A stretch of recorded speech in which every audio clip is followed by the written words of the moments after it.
Hi, I'm Dan Smith, and I'm going to teach you how to play the Black Keys song called I'll Be Your Man. And this is a super simple song that you can start out playing in an ultra simple way and then keep building on it, and it will take you into new areas and new textures for your guitar playing, and it holds up very well as just a one-person and guitar song. I really enjoy it. We're going to do it a little different than the Black Keys do it. This is very much the Dan Smith version. But everybody I've ever taught this song to has really enjoyed it, so hopefully you will too. So it goes like this.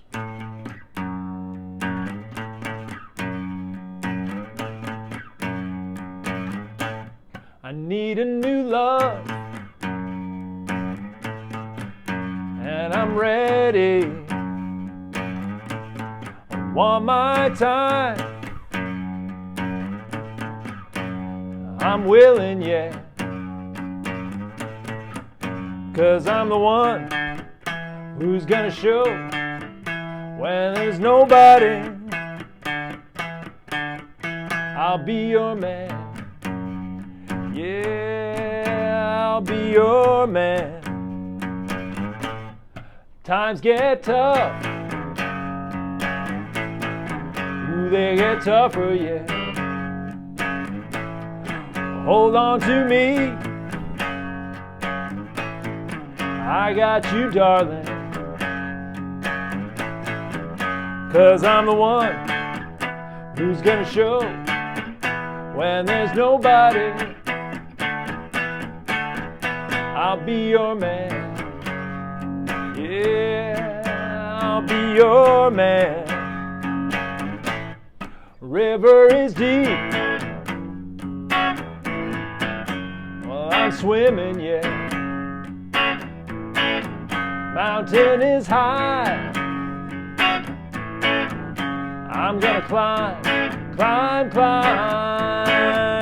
'Cause I'm the one who's gonna show when there's nobody.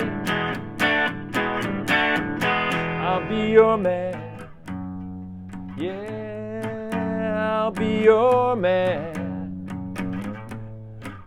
I'll be your man. I'll be your man.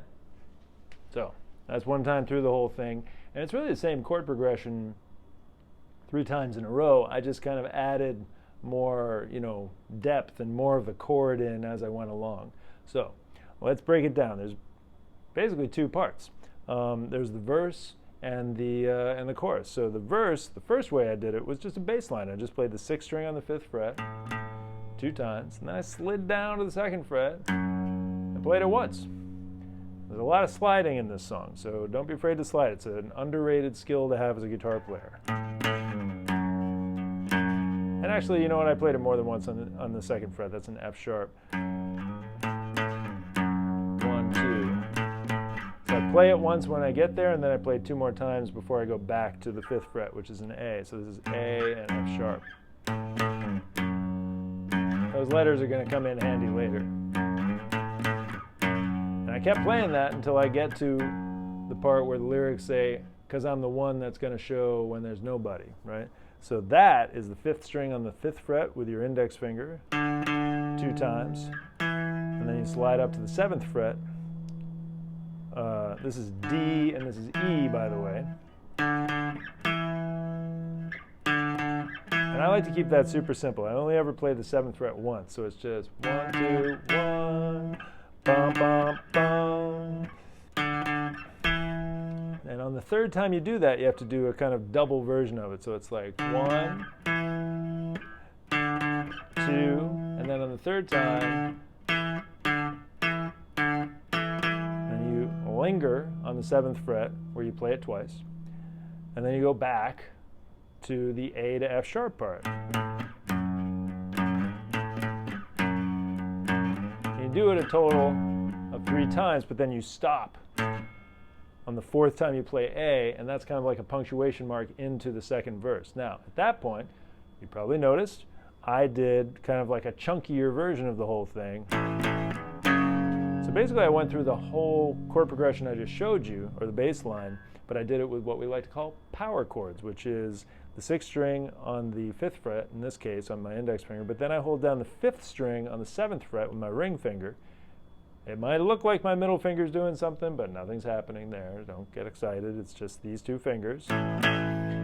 But it's worth noting that my ring finger has 2 jobs. It's holding down the 5th string, but it's muting the 4th string, right? So you don't get this sound. You don't want that, right? Nobody likes that. So make sure you mute your 4th string, but then you just take the whole thing. You gotta keep your fingers spread out so there's 1 fret in between them. And you slide it down so that your index finger's on the 2nd fret. So that's the same chord. Now it's a little chunkier.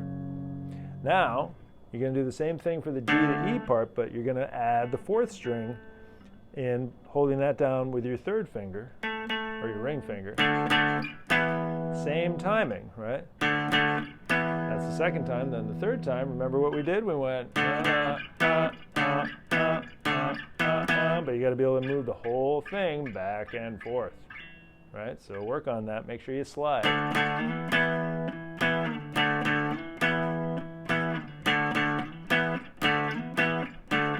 And actually, to be clear, there's some kind of short notes in there, right? So the way I create those short notes is I let up on my fingers just a little bit so that the tone of the string cuts off. Because if I keep my fingers down, it's a very different feel to the riff. Okay, so that's the 2nd time I did it. The 3rd time, I played it with full chords. I played an A chord, right, 2 strums there, and then I played an F sharp minor 7th. This is where it gets a little more advanced, right? You got to bar the 2nd fret with your index finger on the 2nd fret, and then put your ring finger on the 5th string of the 4th fret. You can put your pinky down on the 4th string of the 4th fret if you want to. I don't, but I play a bass note. And then I play the top 3 strings of the chord, so it sounds like this. Right, so I get that kind of little stab at the end there.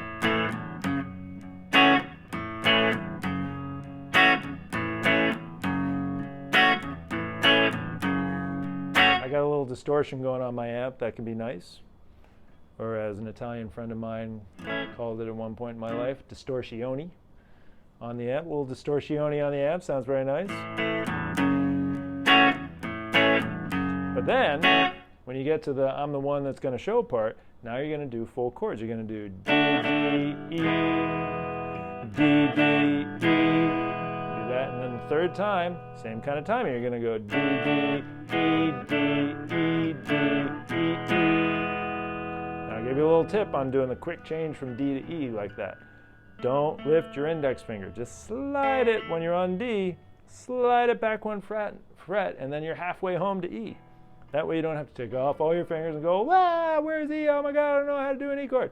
Right?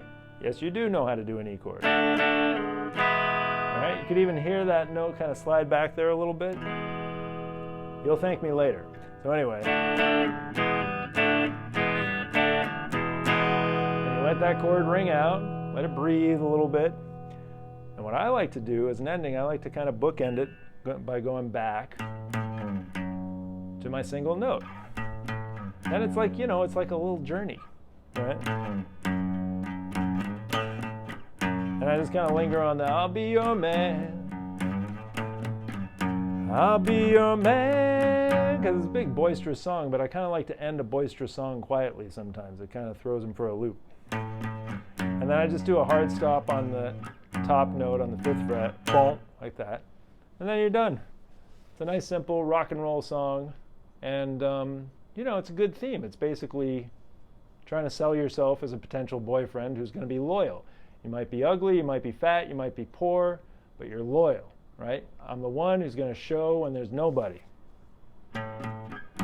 Anybody can get into that, right? It's an underrated quality, loyalty, these days. All right, but I digress. In any case, enjoy I'll Be Your Man. There may be other Black Keys songs coming, but I can't make any promises. But I just felt like doing this song, so I hope you like it.